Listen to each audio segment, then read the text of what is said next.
Hi, I'm Matt. This is Matt Reflects. It's episode 6. I'm going to get back into the Venezuela thing and the drugs thing. Honestly, a lot of stuff on social media has been talking about how great it is that the Trump administration has removed a dictator that is a narco terrorist or bringing narcotics in the United States. And while I understand that sentiment, one of the problems that I see with everything is the fact that we've been fighting this war on drugs for many years. One of the biggest problems that we have with the war on drugs is not really the supply side of it. It's really the other side. It's the demand side. People seem to think that the best way to get rid of the drugs and win the war on drugs is through getting rid of the drug pushers. Yes, there's a logic behind that. But if you've watched over the years, maybe I'm old enough that I have.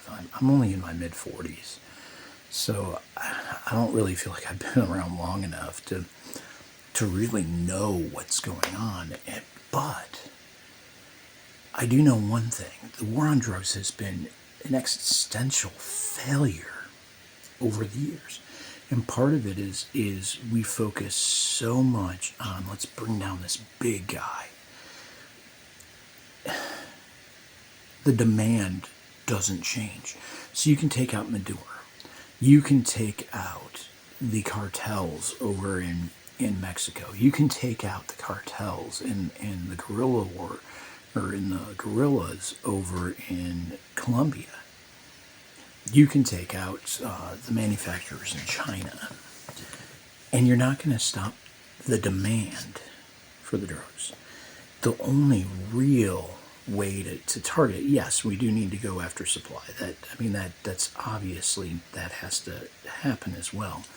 But the only way to really do something that is going to have a long-term impact and on the war on drugs is to take care of the demand problem at home.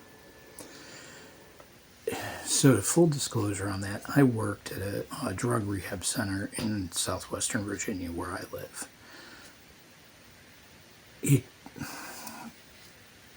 The people at that rehab center, they did anything. Nothing was beyond them to get their next fix. So if they couldn't find fentanyl that day, they'd go break into your home, steal your narco. It's not about, and honestly, once you get these folks clean, some of them are the nicest people you'd ever met in the world. Some of them are people that you wouldn't want, that you would want to hang out with. But the problem is they mentally have a lot going on. We have to look at the dual diagnosis problem with most of these folks. Some of them, yes, were not from a dual diagnosis situation. Some of them were more a medical situation and it's gone awry. This is particularly the folks that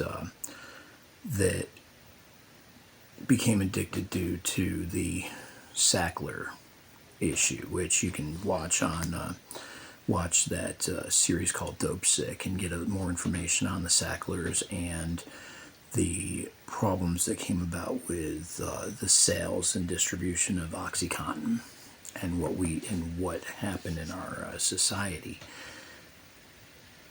Those folks, it wasn't necessarily their dual diagnosis with some sort of psych issue that led to their severe addiction. It was more of we just kept giving them the drugs to a level that addiction just happened, and that was not their fault in any way. I guess we could always say, well, you could just not take the drugs. But if you've ever seen somebody come off of dope or particularly opiates, it's brutal. Well, it's not going to actually hurt them. They are sick. They are severely sick. They will get muscle spasms. They will puke. I've watched at the place I worked. I watched a dude sit in the shower for like 3 straight days. He didn't even leave. He fell asleep in the bottom of the shower. He'd turn the water off periodically, and that's where he stayed. He felt so sick. He'd puke into the drain. He'd turn that shower back on, and he would tell me that how much it felt better on his skin because his skin felt like it was crawling. I don't know, per se, because I've never had to live that part of the life. I did have my problems in the past when it comes to substance and everything, and as many Americans have. But it definitely wasn't in that realm.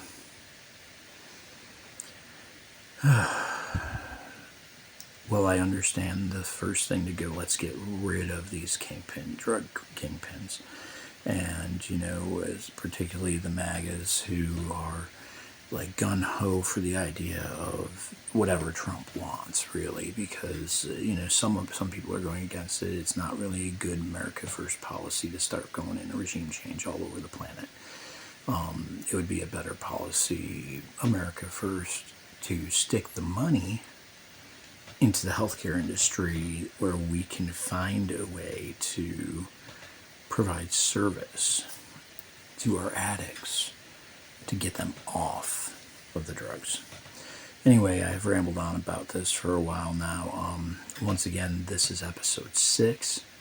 My name is Matt. You can follow me on, you can actually find me on Facebook. I will be setting up a Blue Sky and Substacks and a bunch of other stuff that you can use with any files that I may produce or build. I will get into the war on drugs a little bit more down the road. I'd like to do more of a deep dive into it and get some more dates and everything pulled together, because that is something that's very home to me. I may even try and do some sort of compilation book or something, adding in some of what's happening today as well. Maybe we'll wait a little while and see what happens. Anyways, I'm Matt. This is Matt Reflects. Subscribe, share, help us keep this conversation going, and have a freaking wonderful day.